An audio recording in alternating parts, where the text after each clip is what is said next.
ನಿಮಗೆ ಇವತ್ತು ನಿಂತ್ಕೊಂಡು ಯೋಚನೆ ಮಾಡಿದ್ರೆ ಇಂಡಸ್ಟ್ರಿಯ ಲೆಕ್ಕಾಚಾರಗಳು ನಿಧಾನಕ್ಕೆ ಗೊತ್ತಾಗಿರುತ್ತೆ ನಿಮ್ಮ ಅನುಭವಕ್ಕೆ.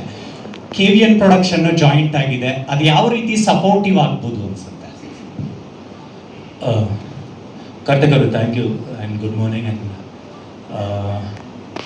ಖಂಡಿತ ನಾನು ಒಬ್ಬ ನಿರ್ಮಾಪಕನ ಒಂದು ಏನು ಅನುಭವ ಇದೆ ಅದನ್ನೆಲ್ಲ ನಾನು ಶ್ರೇಯಸ್ ಅವ್ರಿಗೆ ಸ್ಟಾರ್ಟಿಂಗಲ್ಲೇ ಹೇಳಿದ್ದೆ. 7 ಕೋಟಿ ಮೇಲೆ ದಾಟ್ಬೇಡ ಸಿನಿಮಾ ಸ್ಟಾರ್ಟಿಂಗಲ್ಲೇ ಹೇಳಿದ್ದೆ ನಾನು, ಮಾಡಬೇಡಿ. ಯಾಕಂದರೆ ಈ ಸಿನಿಮಾ ಬಂದು ಬಿಫೋರ್ ಮಾದೇವ ನನಗೆ ಆಗಿತ್ತು. ಸೊ ನನಗೆ ಗೊತ್ತಿರಲಿಲ್ಲ ಥಿಯೇಟ್ರಿಕಲ್ಲಿ ಎಷ್ಟು ಓಪನಿಂಗ್ ಸಿಗುತ್ತೆ, ಎಷ್ಟು ಚೆನ್ನಾಗಿ ಆಗುತ್ತೆ ಅನ್ನೋದು.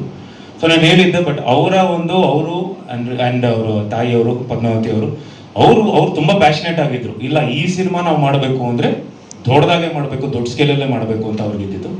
ಸೊ ಹಾಗಾಗಿ ಅವರು ಆ್ಯಂಡ್ ಚೈತನ್ಯ ಸರ್ ಜೊತೆ ಡಿಸ್ಕಸ್ ಮಾಡಿದಾಗ, but budgeting wise Chaitanya sir ಏನು ಇನ್ವಾಲ್ವ್ ಆಗಿರಲಿಲ್ಲ.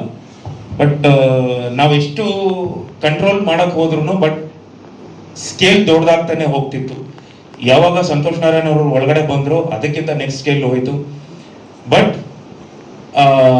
ಎಂಡ್ ಆಫ್ ದ ಡೇ ಎಲ್ಲ ಕೂತ್ಕೊಂಡು ಲೆಕ್ಕಾಚಾರ ನೋಡಿದಾಗ ಇವತ್ತು ಆ್ಯಂಡ್ ಮಾದೇವನೂ ಆಗಿರೋದ್ರಿಂದ ನನಗೆ ಆ್ಯಂಡ್ ಟಿ ಸೀರೀಸ್ ಅವರು ಬೈ ಮಾಡಿದ್ರು ಸಿನಿಮಾನ. ಸೊ ಎಲ್ಲ ಲೆಕ್ಕಾಚಾರ ನೋಡಿದಾಗ ಚೆನ್ನಾಗಾಗ್ತಿದೆ. ಆ್ಯಂಡ್ ಪ್ರೊಡ್ಯೂಸರ್ ಅವ್ರಿಗೆ ಖಂಡಿತ ಹಾಕಿರೋ ಬಂಡವಾಳ ವಾಪಸ್ ಬರುತ್ತೆ ಅನ್ನೋ ನಂಬಿಕೆ ಇವತ್ತಿಗಿದೆ. ಆ್ಯಂಡ್ ಭಾಳ ಎಚ್ಚರವಾಗಿಯೇ ನಾವು ನಿರ್ಮಾಪಕರ ಸ್ಥಾನದಲ್ಲಿ ನಿಂತ್ಕೊಂಡು ಭಾಳ ಎಚ್ಚರವಾಗಿ ನಾವು ಒಂದೊಂದು ಹೆಜ್ಜೆನೂ ಮುಂದೆ ಇಟ್ವಿ. ಆ ಥರ ನೋಡಬೇಕಾದ್ರೆ ಬಿಕಾಸ್ ಆ ದಿನಗಳಲ್ಲಿರೋ ಕಾಸ್ಟ್ ಅಷ್ಟೂ ಬರಬೇಕು, ವಾಪಸ್ ಬರಬೇಕು ಅಂತ ಇಷ್ಟಪಟ್ಟಿದ್ದು ಶ್ರೇಯಸ್ ಅವರು. ಸೊ ನಿಮಗೆ ಗೊತ್ತಲ್ವಾ ಯಾರು ಬಂದಾಗ ಎಷ್ಟಾಗುತ್ತೆ, ಬಡ್ಜೆಟ್ ಎಷ್ಟಾಗುತ್ತೆ ಅನ್ನೋದು. ಆ್ಯಂಡ್ ಸಿನಿಮಾ ಭಾಳ ಚೆನ್ನಾಗಿ ಬಂದಿದೆ, ದೊಡ್ಡದಾಗಿ ಬಂದಿದೆ, ದೊಡ್ಡ ಸ್ಕೇಲಾಗಿ ಬಂದಿದೆ.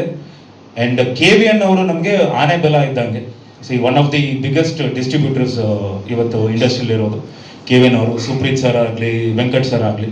ಸೊ ಅವರು ಸಿನಿಮಾ ನೋಡಿದ್ದಾರೆ, ಸಿನಿಮಾ ನೋಡಿ ಖುಷಿಪಟ್ಟು ಅವರು ಏನು ಡಿಸ್ಟ್ರಿಬ್ಯೂಷನ್ ಅನುಭವ ಏನಿದೆಯೋ ಅದನ್ನು ದುಪ್ಪಟ್ಟು ಮಾಡಿ, ಇಲ್ಲ ಈ ಸಿನಿಮಾ ಇನ್ನೂ ಚೆನ್ನಾಗಿ ಬರಬೇಕು ಅಂತೇಳಿ ನಮ್ಮ ಪ್ರವೀಣ್ ಅವರು ಏನು PR ಪ್ರವೀಣ್ ಅವರು ಇದಾರಲ್ಲ ಅವ್ರ ಜೊತೆ ಡಿಸ್ಕಸ್ ಮಾಡಿ ಸಿನಿಮಾ ಚೆನ್ನಾಗಿ ಬಂದಿದೆ, ಇದನ್ನು ರೀಚ್ ಮಾಡಿದ್ರೆ ಖಂಡಿತ ಈ ಸಿನಿಮಾ ನಿಂತ್ಕೊಳ್ಳುತ್ತೆ, ಗೆಲ್ಲುತ್ತೆ ಅನ್ನೋ ನಂಬಿಕೆ ಅವರು ಕೊಟ್ಟಿದ್ದಾರೆ.